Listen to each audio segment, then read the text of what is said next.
নমস্কার YouTube channel বন্ধু সাথী সবাইকে আমার তরফ থেকে যথাযোগ্য সম্মান শ্রদ্ধা কৃতজ্ঞতা জানাই।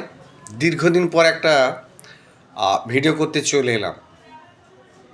সত্যি যে প্রফেশনালে পেশায় যে স্বপ্ন লক্ষ্য আশা নিয়ে এসেছিলাম সেই নিয়ে আজকে আমার প্রতিবেদন, আমার উপস্থাপন। সেদিনের যে কষ্ট, যে পরিশ্রম, যে মেহনত করে পড়াশোনা করেছিলাম, আজকে তার অন্ধে অন্ধে টের পাচ্ছি। কিন্তু যখন এই বিষয়টা নিয়ে বর্তমান যে প্রজন্ম ছাত্র বন্ধুদের কাছে বলি, তারা কিছুটা বিস্ময়, হতবাক হয়ে পড়ে। সত্যি কি তখনকার দিনে এতটা কষ্টের মধ্যে দিয়ে পড়াশোনা করতে হয়েছিল? বিদ্যুৎ ছিল না, বিদ্যালয়ে যাওয়ার জন্য এত সুন্দর পাকা রাস্তা ছিল না, কাঁচা রাস্তা।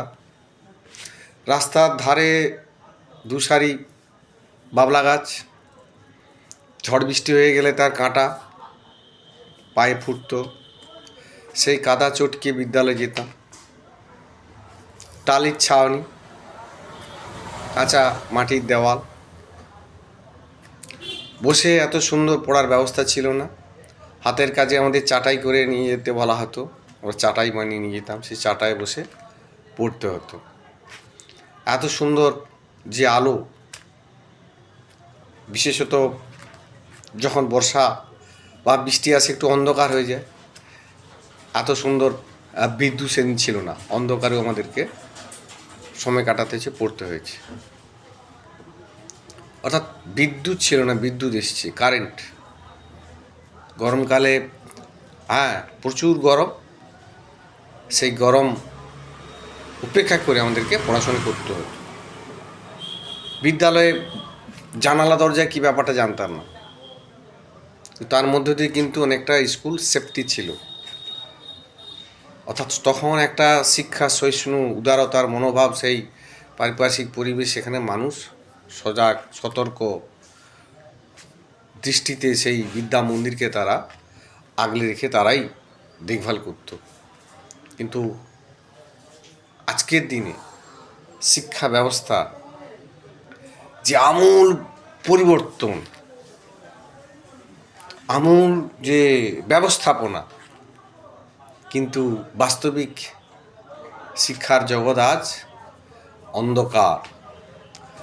অন্ধকারেই আমরা কিন্তু ডুবে যাচ্ছি।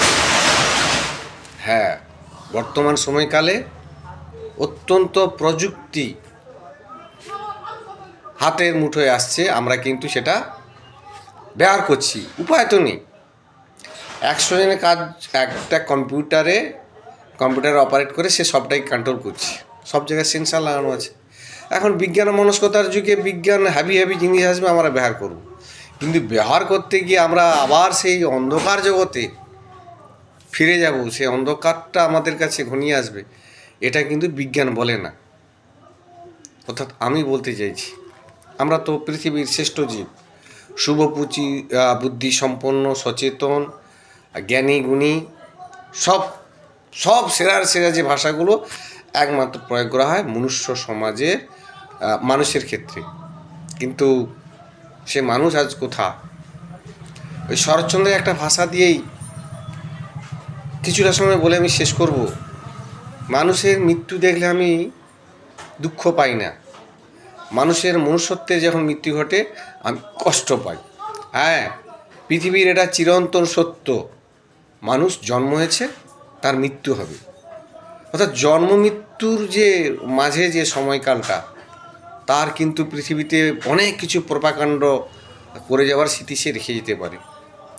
কিন্তু বাস্তবে দেখা যায় একটা শ্রেণীর মানুষ, তারা নিজেদেরকে এত বুদ্ধিমান, এত চালাক, চতুর, তারাই বোধহয় সবটাই বুঝে, সবটাই জানে, সবটাই তাদের ক্ষেত্রে যেন ভোগ্যপূর্ণ হয়ে ওঠে। আমি সেই সকল বন্ধুদের উদ্দেশ্যেই বলব, বিশেষ করতে আপনারা এটা ভাববেন না। সেদিন চলে গেছে, সেদিন আর আমাদের ক্ষেত্রে আসবে না। আজকে যে শিশুটি জন্ম হয়েছে, বড় হওয়ার সাথে সাথে কিন্তু সে হাতের কাছে অত্যন্ত প্রযুক্তি মোবাইল পেয়ে যাওয়ার ফলে অনেকটা অ্যাডভান্স। আমরা বড়রা কোনো কিছু বলার আগেই আমি কি বা আমরা কি বলতে চাই তারা কিন্তু ফিডব্যাকটা দিয়ে দেয়। তো কাউকে এখন ছোট করে দেখার ভাববার বিষয় নয়, আর কাউকে কোনো অসম্মান ছোট করে দেখার ব্যাপার নয়। হ্যাঁ, এটা ঘটনা, কাউকে সম্মান না দিতে পারি, অসম্মান করার উচিত নয় কোনো মানুষের ক্ষেত্রে। কিন্তু আমরা দেখেছি বর্তমান রাজনৈতিক আঙ্গিকে বলা যেতে পারে বা অসভ্য বর্বর যে একটা শ্রেণী আছে, তারা যখন যে দল আসে সে তারা তাদের মতো করে ব্যবহার হয়ে যায়। তা আমি সেই সব মানুষদের উদ্দেশ্যে বলবো, সবাইকে সমান দৃষ্টিতে দেখুন, সবাইকে সমান চোখে ভালোবাসুন, তাহলে আপনারও প্রতি তাদের মধ্যে একটা ভালোবাসা, উদারতা, একটা প্রেম জেগে উঠবে। কিন্তু আমি যদি অন্যভাবে অন্য ধাঁচে তাদের সঙ্গে ব্যবহার করেন, হ্যাঁ আপনাকে সামনাসামনি কোনো কিছু বলবে না, কোনো রকমই কোনো মন্তব্য করবে না, কিন্তু পরিস্থিতি একটা সময় আসবে তারা আপনাকে তুলে আছাড় মারবে, কাচাড় দেবে। আমি পরীক্ষিত, দেখেছি। আমি একজন মাস্টারমশাই, স্কুলে প্রফেশনাল, আমার প্যারা টিচার, পার্শ্বিকতার কাজ করি। আমার কাছে ছোট বড় মাঝারি সবাই সমান, সবাইকে আমি বন্ধু ভাবি। এখনকার সমাজে যারা একটু কুকর্ম করে ফেলে তারা করতে বাধ্য হয়, আমি মনে করি ব্যতিক্রম থাকবে। কিন্তু যে কুকর্মের পেছনে যদি আমরা একটু পেছনে ঘুরিয়ে বিশ্লেষণ করে দেখি, তার পেছনে বিশাল একটা রহস্য আছে। সেই রহস্যটা যে ঘটায় এবং যার জন্য ঘটিয়েছে তারা নিজেরাই পরবর্তী ক্ষেত্রে প্রকাশ করে, আপসেট করে। ব্যতিক্রম কারোর মেমোরি ডিস্টার্ব হতে পারে, ব্রেন ফেল করতে পারে, সেটা হতে পারে। আমরা বিভিন্ন প্রচার media, electronic media, social media, print media ইত্যাদি দেখি। তাই আমি বলবো, দিন যেভাবে এগোচ্ছে কাউকে ছোট করে দেখার ব্যাপার নেই। সবাইকে মানুষ হিসেবে মানুষের মতো করে ভালোবাসতে হবে, মানুষ হিসেবে তাকে সেই নজরে দেখতে হবে। ধন্যবাদ, টাটা। সব মানুষই আমার কাছে সমান, সব মানুষই আমার বন্ধু, সবাইকে আমি সম্মান করি। Good night, tata. আজকের মতো এই পর্যন্ত, বিদায় নিই।